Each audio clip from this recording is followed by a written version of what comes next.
As the top business broker in the nation for the most closed transactions last year as well as the last 5 years in a row, I've closed a lot of deals, but I've seen a lot of deals fall apart. I see a reoccurring theme that happens over and over in the deals that fall apart that owners do to sabotage their own transaction.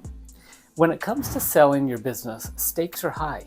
If you make a mistake when selling your home, the property has little to no value that's been affected. You can quickly find another buyer, put it back on the market, and close the transaction. But if you do things wrong when selling your business, the valuation can be significantly impacted.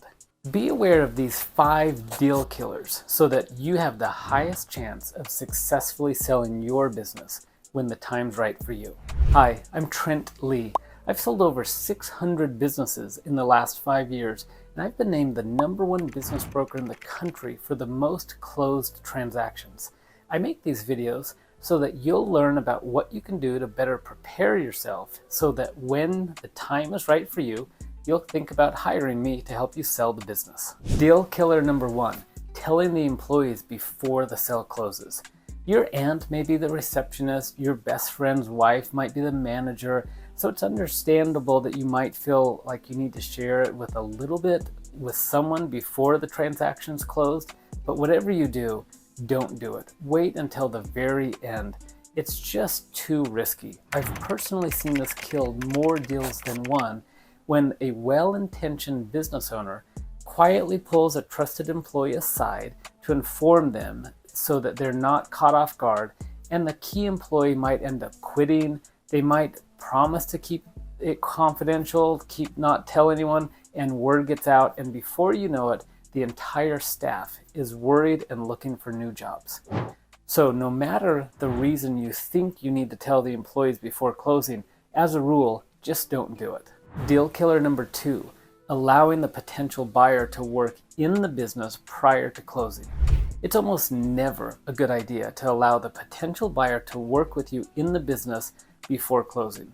I've personally seen this ruin a lot of deals. In a few days, the new buyers feel totally overwhelmed, confused, they're worn out, they're not fully prepared to take over the business. I've actually had buyers call me a few days after closing, worried that what did they get themselves into? But it all works out in time. They get used to running the day-to-day operations. So my recommendation is wait until closing before you actually start training and transitioning the new buyer.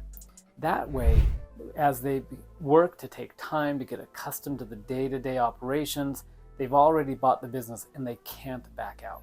Deal killer number 3, thinking you can handle the transaction on your own. All too often, I've seen buyers and sellers think they get along really well, so they try and avoid professional help to handle the deal, and they handle it on their own. I can tell you countless horror stories of different legal problems buyers and sellers have run into with this do-it-yourself mentality. You need a professional who's experienced in small business transactions or mergers and acquisitions. It could be a business broker, an attorney, a CPA, as long as it's someone who knows how to close transactions and go through the process. That will help get you through the legal compliance, the deal structure, and closing the transaction as smooth as possible. There is little benefit to handling the transaction by yourself, but there's enormous downside. Deal killer number 4, telling your suppliers or vendors before you close. This one can be tricky, as some businesses are dependent on one or more suppliers, and the buyer will want to ensure that the terms the business has been used to will carry over and continue.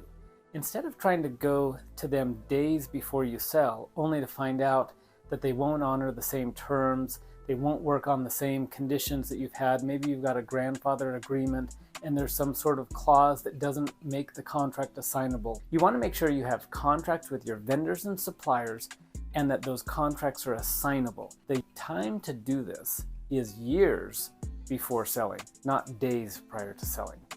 I've personally seen owners go to key suppliers a day or two before closing the transaction, only to find out that that contract won't be valid for the new buyer, and all of a sudden now the transaction's in question because rates have changed, the terms have changed, and that then affects the valuation of the business. Deal killer number 5, not being prepared to defend your valuation and not having clean due diligence records. You have a buyer and the buyer's made an offer.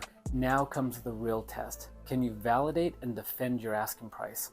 A buyer will expect to do a fair amount of due diligence on your business and confirm the revenue, the expenses, the contracts, the vendor relations, all of that. If you claim that your business does a certain amount of gross and net income, you'll need to have the due diligence documents clearly and accurate to prove and verify this.